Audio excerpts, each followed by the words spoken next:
want to speak today, and for the next 2 weeks is about facing your giants.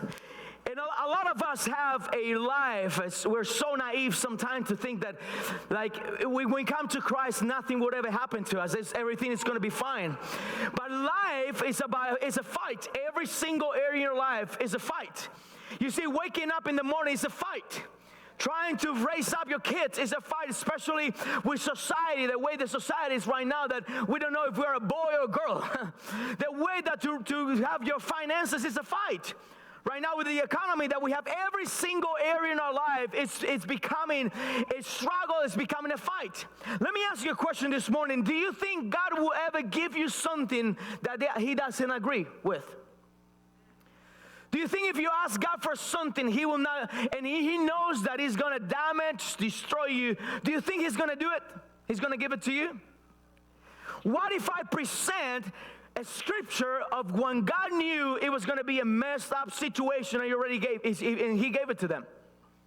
There are a couple of people in the Bible, in a couple of scenarios that God, knowing that they were going to mess up, if they give it to them, He gave it to them.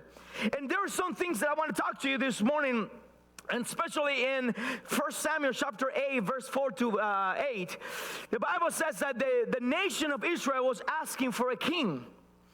And verse 6 says, when they say, give us a king to lead us, this displaced Samuel. So he prayed to the Lord, and the Lord told him, listen to all of these people are saying about you. But the Lord said, they have not rejected you, they rejected me. So the Lord knew that giving the Israelites a king was not a good idea. But the Israelites were having, I want to desperate, we want to be like the other nations, give us a king. And God said, it's not going to be a good idea, but at the end of this chapter, He gave Saul to the king, to the people. And as you see that, some of the questions that I find in my life is, what if a lot of my giants are in my life, maybe because it's my season, maybe because I am too noisy that I want to be part of everybody's life, and I'm taking over all fights and everywhere. I don't know if you know those people, that they cannot be without a fight. Especially they say, can you tell me what's going on so I can pray for you? No, you just want to gossip. Oh, tell me what's going on. I'm not going to tell anybody. When somebody comes to you and say, I'm not going to tell anybody, it's because they thought about telling someone already. Okay? So what happened to the battle, to the fight right here is this. It's simple like this. Sometimes we see our fight and our giant in a different way. God gave them a king, and that king was for them to find someone to fight their battles. Let me talk about the Israelites' personality. The Israelites have this type of personality.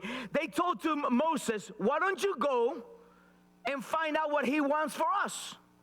400 years of slavery made them feel that they will always have to fight someone that will fight for them, that will represent them before God, and that's why they were wanting a king. Because without a king, the responsibility to fight was ours. But if I have a king, somebody can fight for me. So they were asking God, give us someone that will face the giants, that will face whatever comes against us, so that people know that we have a king. But they didn't know that God was the one who was fighting the battles, but they still want someone that will represent them before everybody else. And some of us have the mentality, no, that was in the Old Testament. We still have that here. We want our president to fight our battles for us.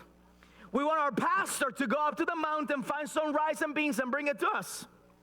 We want our mom and dad to always be fighting for us. So it is a natural in the human mentality, human being, to always blame someone for our fate and to always find the easy way to go around the mountain. I don't know if that makes sense to you. But when you see the Bible, I'm going to be speaking some things to you this morning that you may not like it. And one of the things is, you know, this person had the ability to maybe be king, but he didn't have the ability to face giants.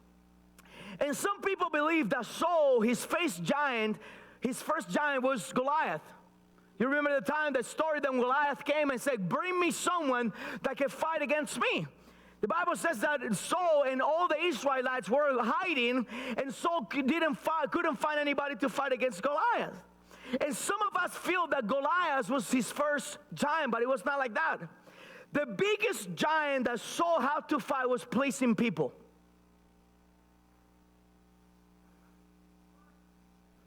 And I pick up 3 giants this morning. I'm going to be speaking. You guys are so quiet after that intro.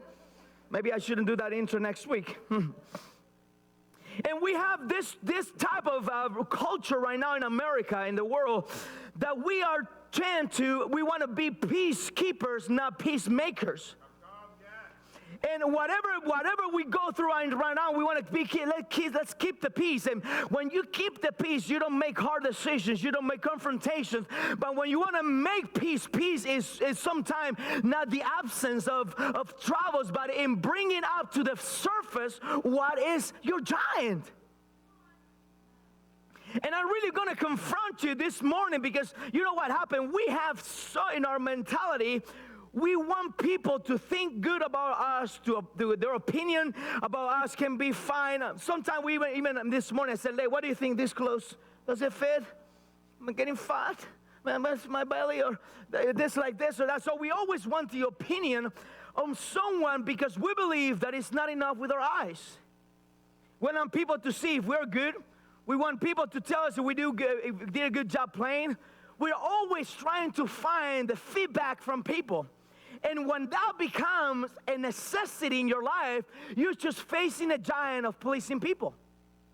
If you see the Bible, Jesus had he was crazy, good. Matthew chapter 25, 26, he was entering Jerusalem and people are saying, "Hosanna, blessed be the name." Hosanna, that was chapter 26 of Matthew. Chapter 27, the same people that are saying Hosanna was calling him, "Crucify him." One chapter after. So what this means, the same people that are celebrating you right now will be the same people that will crucify you tomorrow.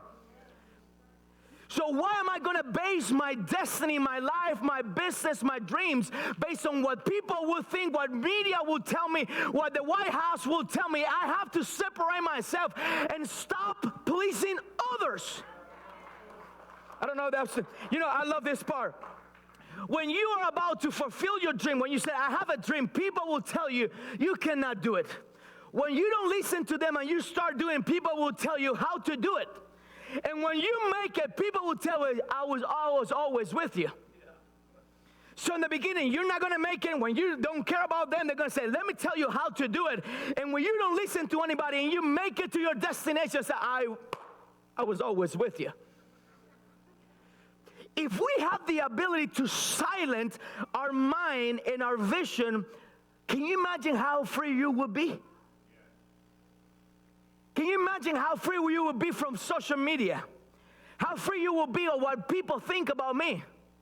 How should I dress? How should I play? How should I do? I was in the beginning of all this mess right here. I was thinking, what about religious people? And then Teresa sent me a message. Don't worry about whatever you're thinking of. Jesus did things like that crazy. I said, why am I thinking that people will think bad about this? I don't care how you think about it. Like I said before, people say, "I don't like that song." Good, it was not for you. I think the root of pleasing people comes from fear of rejection. The root of pleasing everybody comes from the fear of rejection, for insecurity, for the need to be celebrated. And some of us that you didn't have a good father, a good mom, or you were homeless, or I don't know, so you have some trauma when you were growing up and you didn't have the affirmation of a dad or a mom or something like that. You have that emptiness in your heart that you need celebration to be able to move forward. But let me tell you, that was not how God intended you to be. He wants you to be free of what people will think about me. Imagine how people, one time I had someone coming to me and said, "Well, everything you are, you owe me that."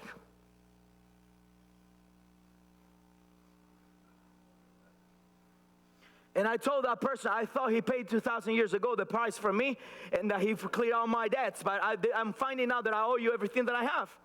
So if I understand that you don't owe me anything and I don't owe you anything, and I'm going to be whatever I want to be, whatever he wants me to be, we're going to be free. we will finally find the freedom of pleasing others.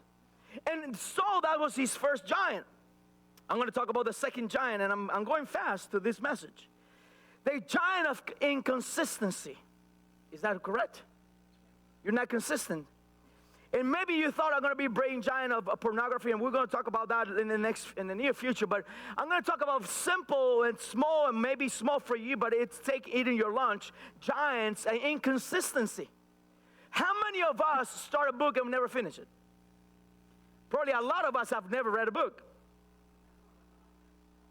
You go and say, author, oh, so boring. Let me go and watch Netflix. But I'm pretty sure you finish your movie, huh? But you don't finish a book. But James chapter 1 verse 8 says, a double-minded man is unstable in all his ways. The double-minded person is unstable in all his ways. You are great on starting things, so you're never good on finishing anything in your life. Inconsistent people will hide saying, I'm creative-minded.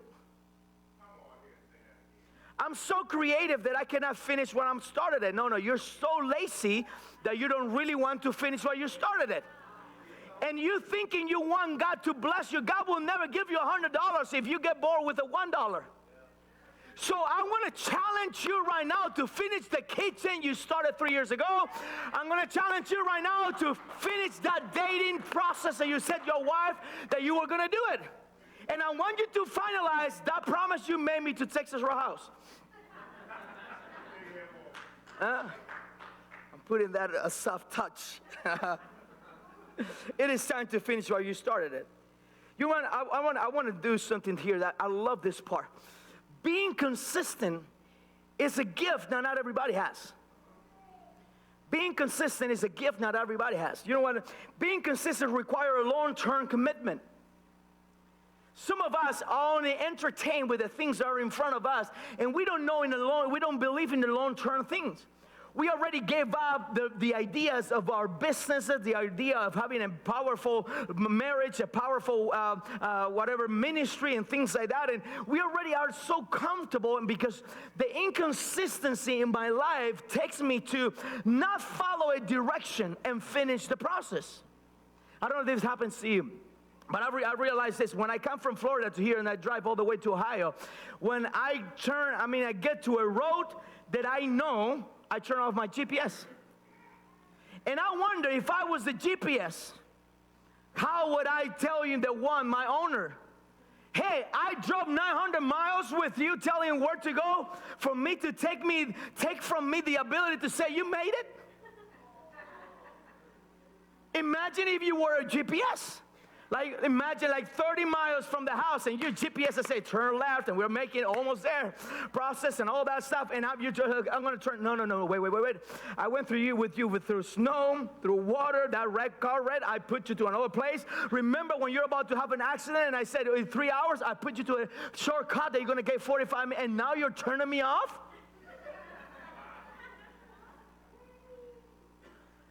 Life is about consistency more than any other thing.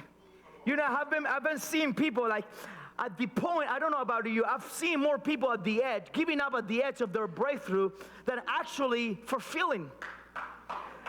I don't know if you get this point, but a lot of you don't have the breakthrough you were promised, not because he's not faithful, it's because you didn't have enough patience to go through the process and finish the storm. I don't really know what you're going through right now. You may be going through a process or things like that. But it's a natural reaction from us to escape every single problem in our life. It is a natural reaction for us to say, this is the mountain that I have to face. Let me do a shortcut. Let me turn around and find a different way to face that giant. Some of us have been for 40 years going around the mountain of smoking. Some of us for 25 years have been going around for the mountain of pornography. Some of us, every time that we face our giant, we find an excuse to go around and not really deal with whatever is stopping us. And we come to the church, we go to women's breakfast, we take our children to VBS, we come to the Wednesday night, I'm using the announcements right now so you know, and all of that. But it gets to the point that when you're about to go to the next level, your personality of not having filter in your tongue will take you back 5 miles every time you want to walk one. He's so real. I love when people, no, Daddy, he's not real. He's stupid. When you don't have filters, people that just say what they want to say, they're not real. They're just stupid. You have to have a filter in your mouth to have enough maturity to know when your words can hurt and when your words can build. I can tell you right now in front of me, you are a sinner, you're going to go to hell. Or I can use the same words and say in a different way and help you get there. I don't know why I get to that point, but consistency is a gift, and it's a giant that as a church, as a couple, at every single thing in our life, we have to break it. We have to, for how long you're going to be, fighting with that giant. I'm tired. Really, truly tired to see you in my office crying out for the same giant over and over and over. And I do truly have no other advice for you that you have to face it. You can pray all you want, but if you don't face the giant, it's going to stay there and going to keep growing. And you know what happened? The giants you don't kill in your lifetime, you're going to give it as an inheritance to your kids. If you're always broken financially and you go from one brokenness to another brokenness to another broken, you have filed many times and like bankruptcy and things like that, you know what? That is the giant of controlling your pocket, controlling the spending money. You know what happened? Your kids are seeing you with a lack of control and with the lack of facing that giant. You know what? Guess what? They will repeat the same thing that you're repeating right now. Because simply, you don't want to face your giants. I want to make sure that I don't give my children my giants. I want to give my children my promised land. I want my ceiling to be their floor. I want them to advance in life. I don't want Daphne, Abby, and Bella to be afraid of speaking out in front of people because where I came from. I want them to have the freedom now, and I have to watch myself to say, no, keep doing, keep dreaming.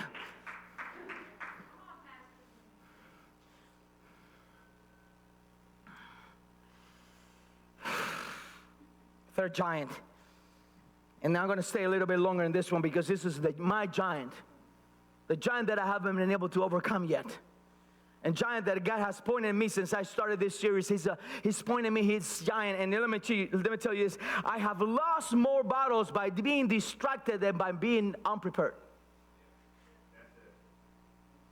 I have lost more fights and battles in my life because of being distracted than being prepared.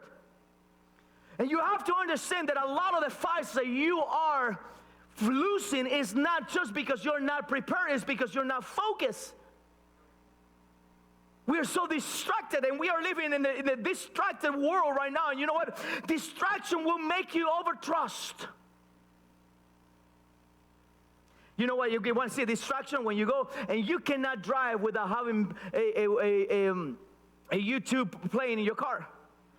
It's like as soon as you turn on, and that happens to me too. I'm speaking to me. You turn off your car, and silence is like torture for you. You have to have some stupid person speaking to you and telling you what to do in that phone. So you have to turn on the phone because the distraction makes you overtrust, and you're overtrusting yourself, and you're going like this, and suddenly there's an accident. And you say, "What happened?" You know what happened? You overtrust. That happened to me yesterday when I was driving here.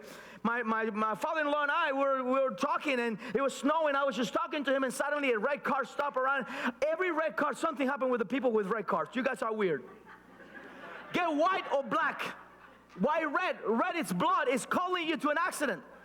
No, just kidding. I don't want to be. Who has red cars here? Put your hands up. We're going to be praying for you after service. Deliverance. Protection, putting multiple angels, weird people with red cards. I just kidding. I had a red truck in the past, so that's why I moved to a holy white car. But that red car stopped, and I was, oh! And he was like a cat, like finding like imagine if you want to protect yourself, because distraction is something that this generation has. Like it comes with us. It comes infiltrating in our veins right now I think the older generation, they have more patience.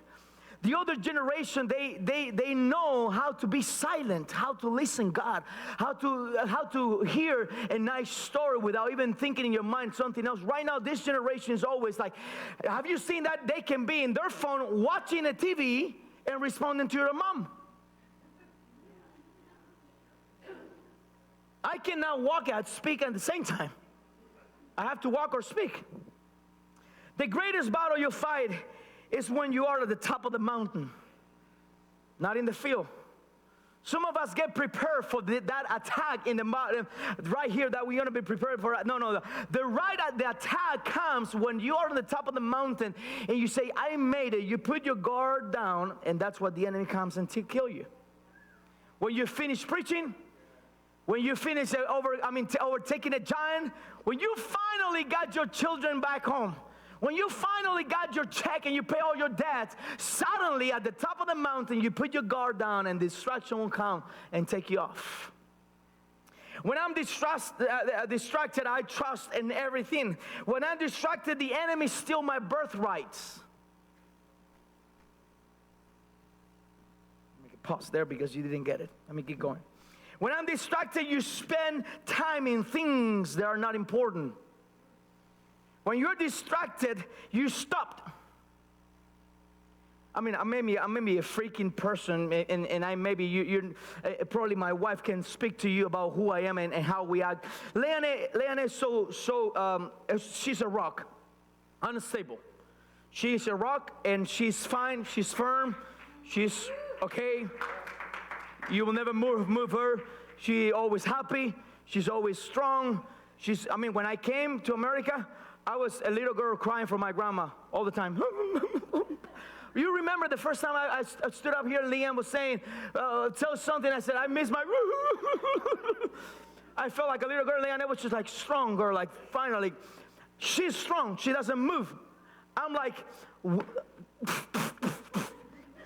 It's like the enemy will say, hey, I'm here, bam! Hey, I'm there, bam! And Leanne doesn't move, she's like quiet. And after that comes, I lost the battle, I spent all my bullets, and he didn't hit anything. And she's like this. She's so stable, and I'm so shooting to everything that comes out and pops out. And when I realized this here, it's not every battle is called for me. And when I step in somebody's storm, that person will get the reward. I'm just going to get wet. There are some things that you're meant to fight alone, and I cannot step into your storm. But if I step into your storm, I'm going to get wet, I'm going to get mad, and I'm going to get in anything. You fix your giant, put your caca together, take your diapers and put your pants, and walk in freedom.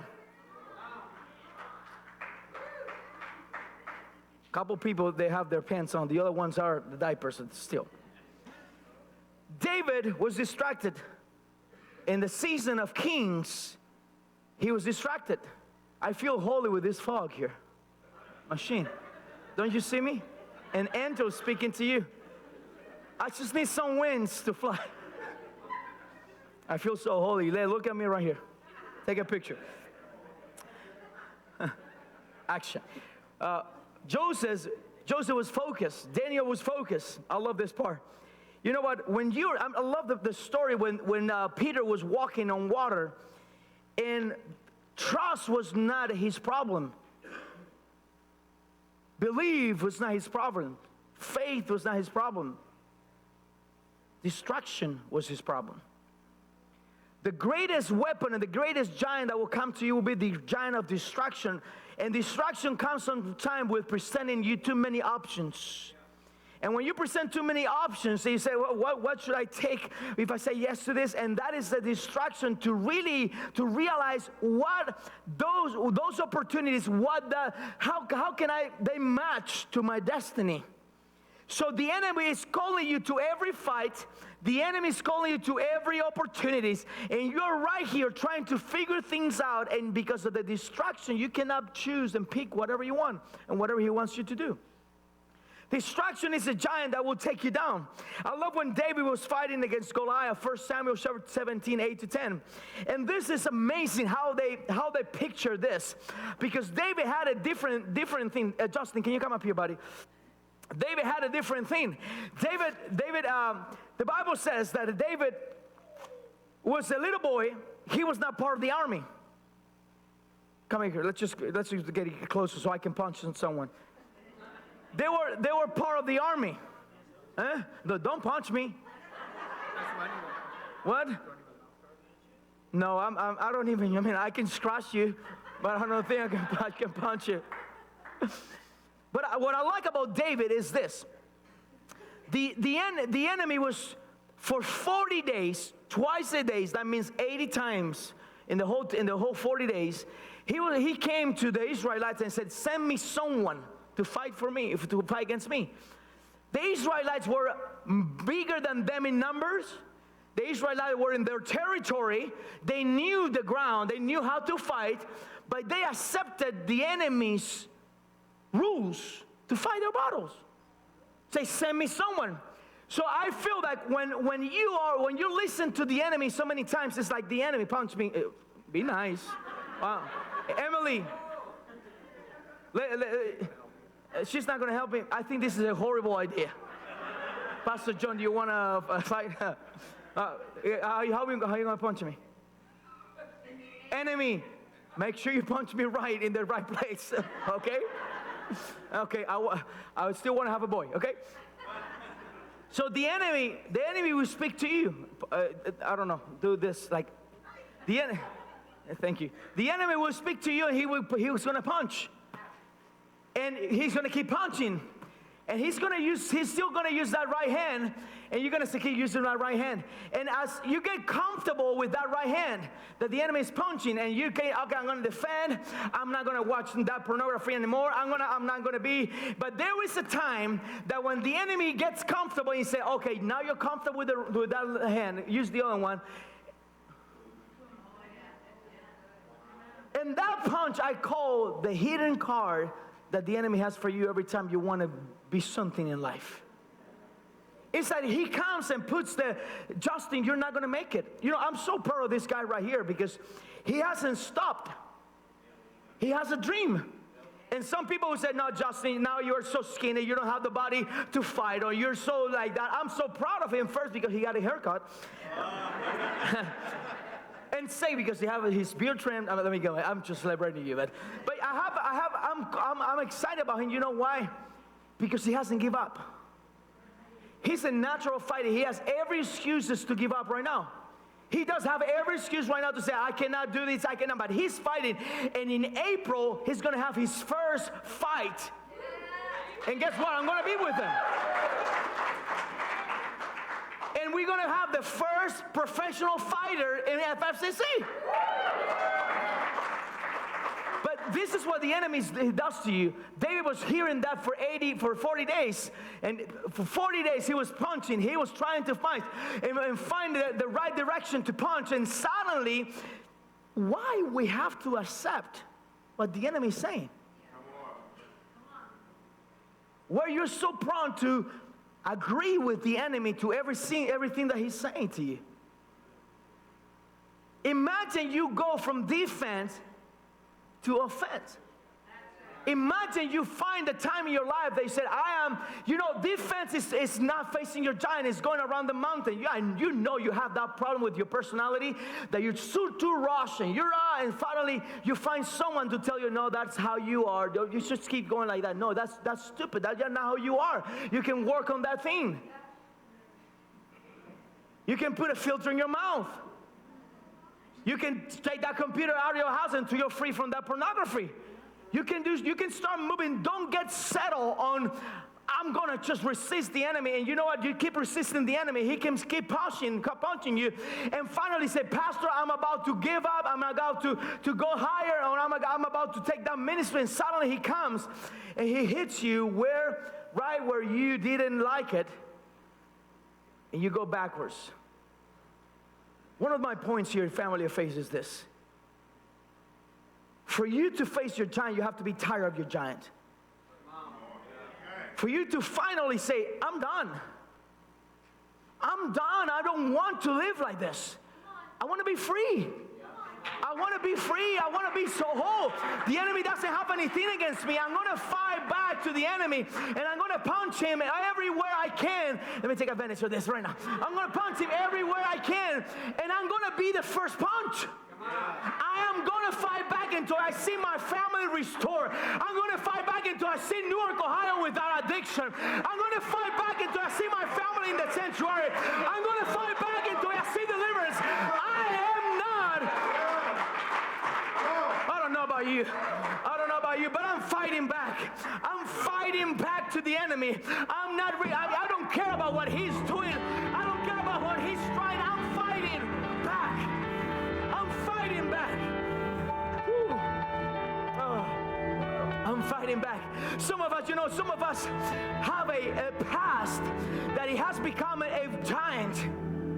And every time that we want to do something, the enemy comes and he keeps punching and he keeps showing those. And I am tired to see you as one of our church members being beat up by the enemy all the time. Keep praying, but there's a season in your life that you have to move from prayer to say, I'm going to put my pants on and he's not going to eat my lunch anymore. Hey, you have to be tired. You do have to be tired. There are some of us that we don't speak to our families for 3-4 years. Send me how long you're going to have that. When they die, you're going to say, why I didn't spoke to them. Break the giant of pride.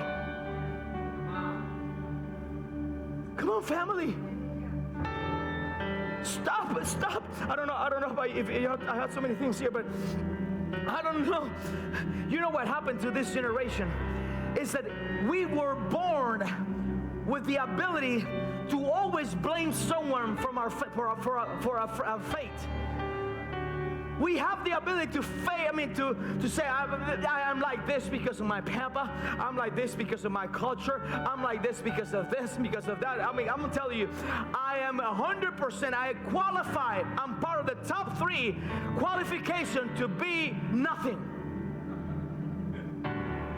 I'm 5-star black belt in failing. I'm professional. I have a doctorate in failing. But I do have a doctorate in coming back up and still punching. I don't know how many times you've been down, but I want you to develop that doctorate, that fight. And that's what I laugh about him. You keep punching until something happens. Until something happens. You know, some of us said, one of our giants is being busy. No, let me tell you. Busy, I'm gonna translate by busy. Busy means B-U-S-Y. It means being under Satan's yoke. Busy means that, being under Satan's yoke. If you're gonna translate that, being under Satan's yoke. And let me show you. I'm so angry right now. Do you have to go? Can you come up here with me? I'm tired of this. Get your gloves, so get your the spar thing, whatever that thing. I'm afraid of this guy right here. Justin is nice, but I just met him this morning, so I don't trust him. He can punch really well. But if you see in life, there's something that must happen to this generation, or we're going to lose America. If you know the generation of World War II is passing. That generation had the ability to fight for something. This generation is so soft, it's called the crystal generation or the glass generation, that everything is offensive. Don't speak to me like that. You do have the remote control beyond my emotions, so it's up to you that I feel better. If we don't get ourselves into that ring, and if we don't start practicing and punching some things in our life, we will go back to the time that America will be under and will not be the head. If we don't raise up an army that we say, you're not spectators anymore, get into that ring and start punching something. Start fighting for your family. Start fighting for your nation. Start fighting for your country. Start fighting for your business. You know, why are we fighting for? That's the point. Why are we fighting for? And if I ask you why you're fighting for, you may have many questions, many opportunities in your life. He's a trainer. He's one of the best trainers that we have in this community, in Ohio, Lincoln County, and the world. He's one of the best trainers, truly, that we have here. But you know what? Why are you fighting for? You know, you will always lose if you don't have a purpose to fight for. If you walk in life without purpose, you will always lose. What am I fighting for? I'm fighting for two things that I put it together here. I'm fighting to be right. I'm fighting because, let me practice with you. I'm fighting to be right. I just want to be right. I just want to be right. I want to be right. Wife, I'm right. The men that left, you're going through the same thing that I'm going through right now. You just want to be right. I told you so. I want to be right. And I want to be right. And you keep punching. You keep punching. You keep punching. And you keep punching. And you're punching nothing because you're punching a wall. That is, you have to fight to gain territory. That's how the kingdom of God is all about. We don't fight to disagree or agree. We fight to gain territory. You know what that means? That Chris Gargas may be fighting against addiction, and he's punching addiction and punching addiction. There is a time that he loses his track, and he said, what am I fighting for? And God said, remember, you're not fighting to be right. You're fighting to extend the kingdom. And you keep fighting. You keep punching. You keep punching out to the point now you realize that fighting becomes a part of your life. Fighting becomes something that, I don't know, so many things in my mind.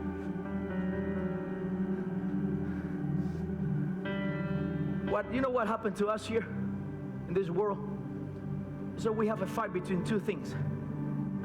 We have a fight between something we call reality, and we have a fight against something that we call the truth. A lot of the times what I'm seeing is reality doesn't match with the truth. Especially you see social media, you go to a place, a scene, and something will happen, and social media will go totally opposite to what really happened. So a lot of us still so naive that we go to Facebook and say, if Facebook said it, it's true. So we do have a fight between reality and truth. And we always have to fight between reality and truth. So reality will tell you, you do not have money to pay your rent. You know what? In 2 weeks, you're going to be homeless. But if you keep fighting reality, reality will give you a perspective of your giant that is not the truth. Don't you see David never called Goliath a giant? David called him the circumcised.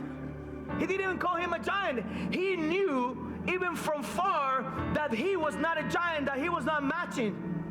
David never went to a battle hoping that he would win. He went to the battle knowing that he was going to win. That's why he told the king, do not put me your armor. I do not care. I'm not going with you with your armor. You should fight with your armor. Let me try what I've done before. What I've done is I know the difference between reality and truth. The reality was that giant is too big. The giant was saying, I'm going to eat you, I'm going to kill you, I'm going to get your meals to everything. But the truth said, I'm not coming to you against my strength, with my strength. I'm not coming to you with anything. I'm coming to you in the name of the Lord. So reality versus truth is this. My kids are losing my babies. My babies are in drugs. That is the reality. But the truth is, my house and I will serve the Lord. I do not have money to pay my rent, but He will supply according to His riches in glory. That's what I'm fighting for, the truth of God. We fight for expansion. We fight for expansion. We don't fight for anything else. And as I'm closing here, I want to let you know something. I want you today to be so tired of your life. How can I explain to them that I'm tired? How can I let you, how can you let your people know that, hey, Justin, if you keep punching, if you keep putting that shoulder that way, that something's going to happen to you? How do you tell him that? Oh, I like that. He just gave me a good pastor advice. He said when he wants to teach his students that they have to put their shoulders up, he hid them.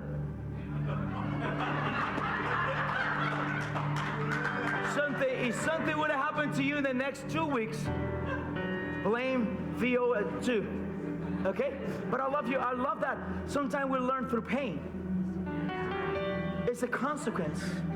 You learn through pain. And have you ever seen them repeating the same mistake after you hit them? Sometimes. And what do you do after that? Punch him again? Man, I like you a lot. You tell them what they messed up and you hit them so they learn. Some people learn the hard way, huh? I have a lot of people right here that learn the hard way. Only few learn the good way. That's why I'm tired today. That's why I want them to know that there's more for them than what they're living right now.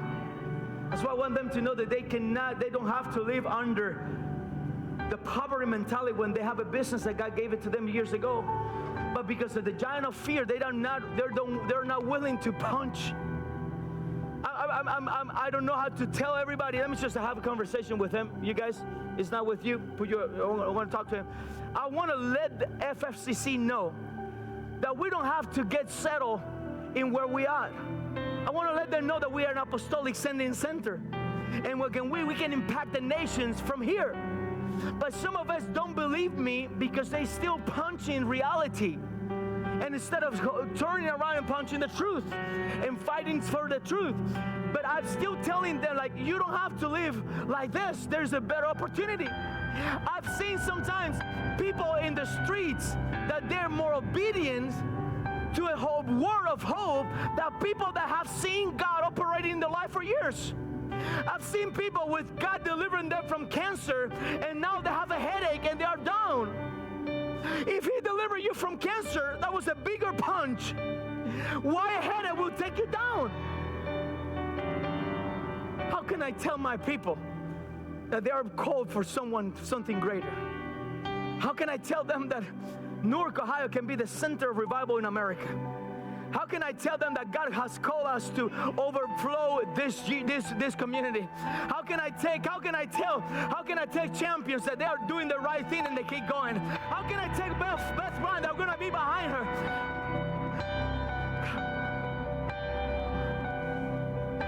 Hold on to your why.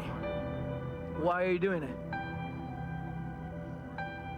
Can I give my mic to my trainer? You're going to become my trainer from now on.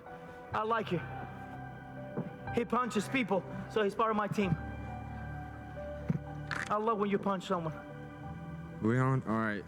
Just like we tell our fighters, there's going to be hard things that come. There's going to be challenges along the way. It's going to be a lot of hard work, but you got to hold on to your why you're doing it in the first place. That's it. That's what we tell them. I love it. Thank you. Say what you said to him.